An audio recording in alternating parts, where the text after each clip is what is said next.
Assalamualaikum warahmatullahi wabarakatuh. Alhamdulillah berjumpa lagi dengan saya Sahrizal Pahlawi. Pada malam hari ini saya akan membahas berita tentang elektabilitas capres untuk pemilu tahun 2024. Di mana yang dibahas di sini ada dua capres, yaitu Anies Baswedan dan Ganjar Pranowo.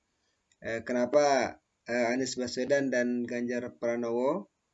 Ya, karena memang sejauh ini ya yang jadi fokus utama ya kalau berbicara tentang capres dan cawapres untuk Pilpres 2024 ya tidak bisa terlepas dari dua tokoh ini. Ya, seolah-olah hanya dua tokoh ini saja yang mampu yang kompeten untuk memimpin Indonesia di masa depan sebagai pengganti dari Bapak Presiden Insinyur Haji Joko Widodo.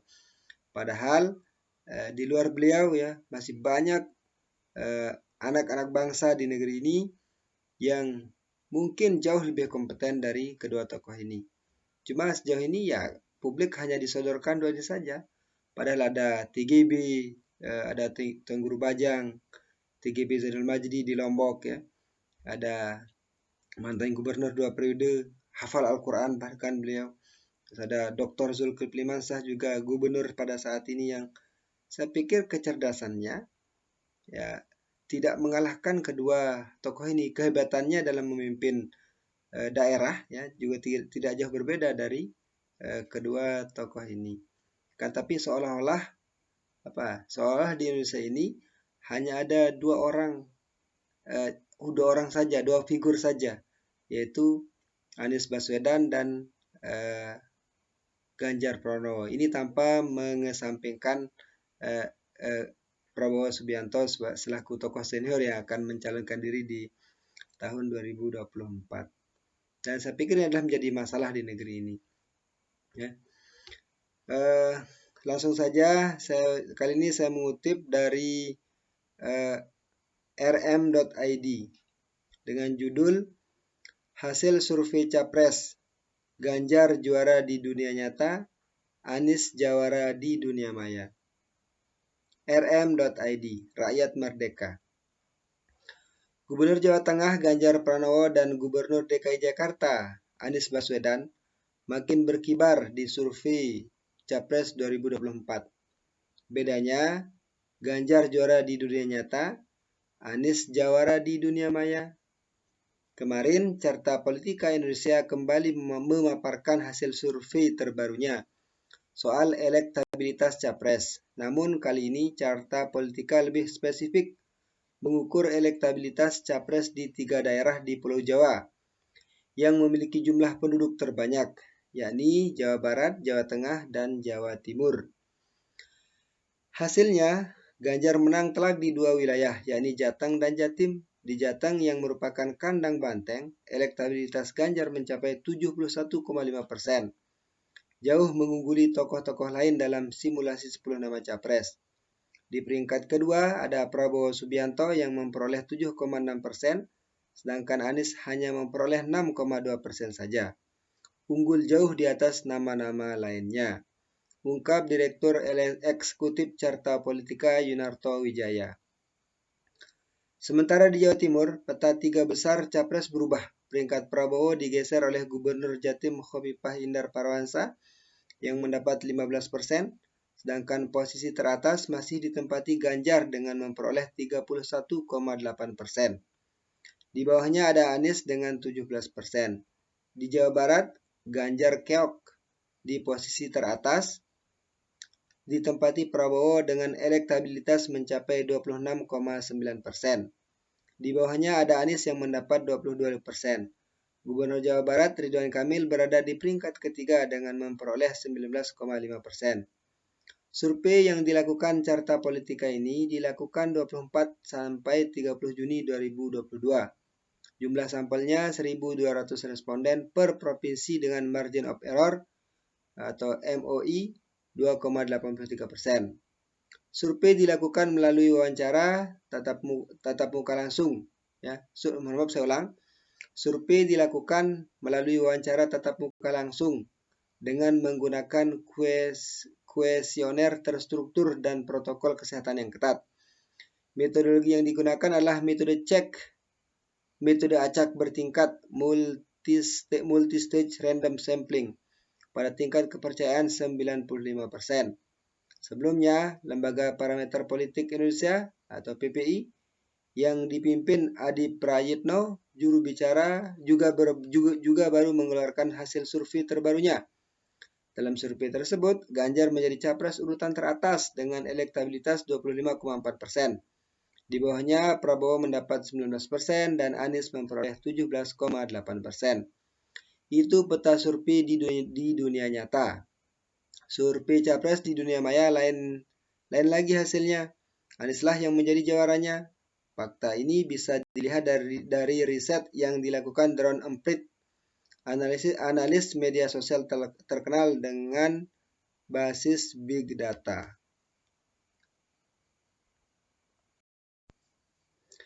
Ada dua hal yang dianalis, yakni popularitas dan favorabilitas. Riset digelar antara periode 3 sampai 10 Juli 2022. Popularitas diukur dari banyaknya percakapan di media sosial dan pemberitaan di media online.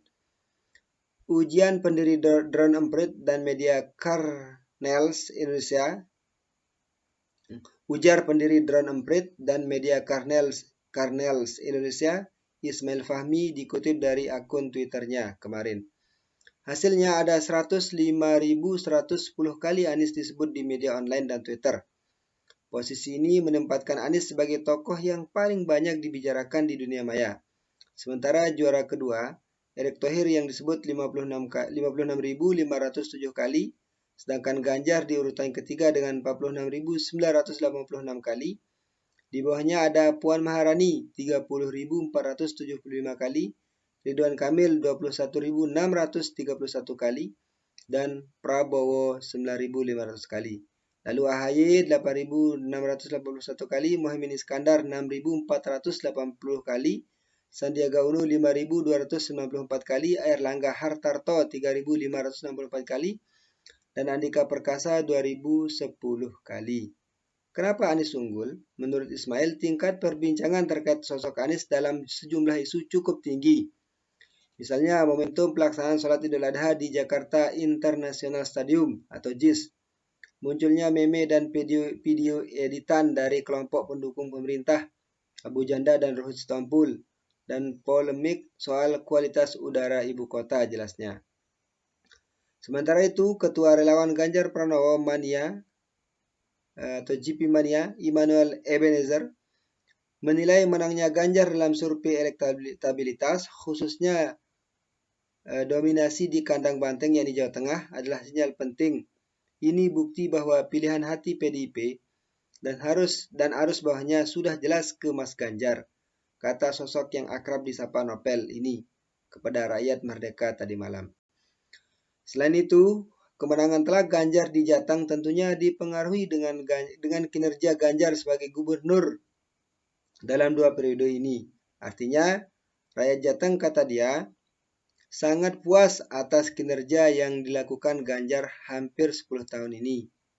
Kita yakin banget Bu Mega sudah jatuh cinta ke Mas Ganjar. Cuma seperti kata Pak Jokowi, ojo ke susu bebernya.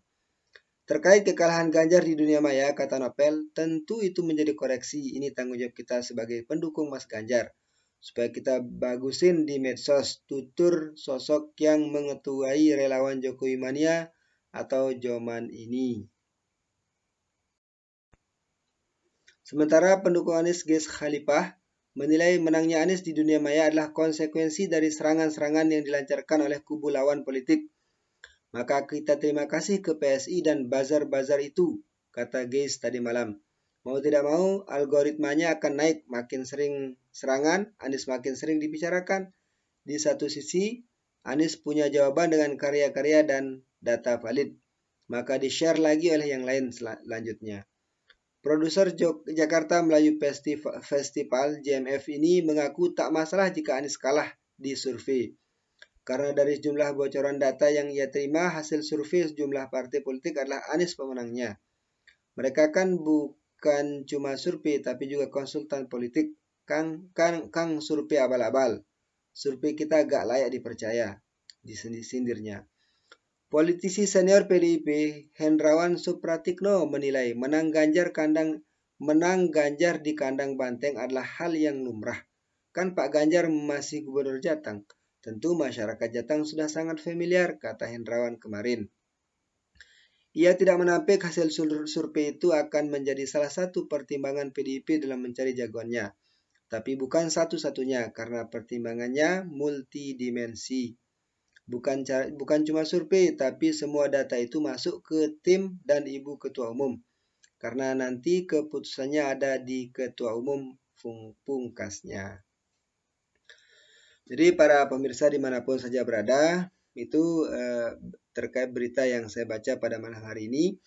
Apakah saudara-saudara atau para pemirsa percaya dengan hasil survei atau tidak, kita kembali ke diri masing-masing.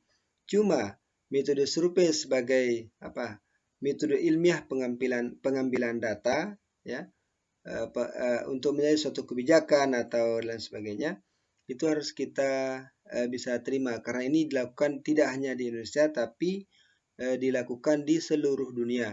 Dan ini merupakan salah satu cara ilmiah ya yang bisa kita dapatkan untuk mendapatkan informasi, ilmu pengetahuan dan lain sebagainya. Terkait apakah hasil survei itu sesuai dengan apa yang terjadi di dunia nyata, tentu boleh kita mengkritisnya. Sebab apalagi dalam survei ini yang dijadikan sebagai sampel adalah sejumlah 1.200 orang. Jadi jumlah sampel yang 1.200 orang ini dijadikan sebagai hasil dari 1.200 orang ini. Wawancara survei terhadap 1.200 orang ini dilakukan sebagai alat untuk mengukur tingkat popularitas atau elektabilitas capres dalam hal ini Ganjar Pranowo dan Anies Baswedan. Akan tapi fakta di masyarakat menunjukkan bahwa sepertinya hasil survei ini tidak seperti apa yang terjadi di tengah masyarakat. Sebab kita bisa melihat fakta-fakta yang ada, yaitu ketika Anies Baswedan berkunjung atau melakukan silaturahmi politik ke beberapa wilayah ya, seperti yang saya sampaikan di konten-konten sebelumnya. Ketika beliau ke Sumatera, ke Jogja, terus ke Maluku, termasuk ke Jawa Tengah, beliau selalu disambut antusias oleh masyarakat, oleh warga sekitar. Dan itu tidak dimobilisasi. Mereka datang atas keinginan sendiri, ya, bukan dimobilisasi, bukan dibayar atau bukan diperintahkan. Itu hanya semata-mata atas hati nurani mereka. Mungkin mereka beranggapan bahwa untuk pemimpin negara ini di masa yang akan datang itu dibutuhkan sosok seperti Anies Baswedan yang tidak kompromi terhadap oligarki ya, dalam kebijakannya selalu berusaha untuk memenuhi janji-janji kampanyenya sebelum terpilih menjadi Gubernur DKI Jakarta. Itulah sebabnya sekali lagi saya kembalikan kepada pemirsa, apakah pemirsa mempercayai hasil survei ini atau tidak, kembali ke diri kita masing-masing. Tapi sekali lagi saya ulangi, metode survei sebagai suatu metode ilmiah ya harus kita terima ya, meskipun itu mungkin tidak sesuai dengan hati nurani kita. Hanya ini yang bisa saya sampaikan. Silahkan sampaikan kritik yang sepedas-pedasnya atas apa yang saya sampaikan pada malam hari ini. Semoga bisa menjadi manfaat untuk kita bersama. Sekian, Assalamualaikum warahmatullahi wabarakatuh.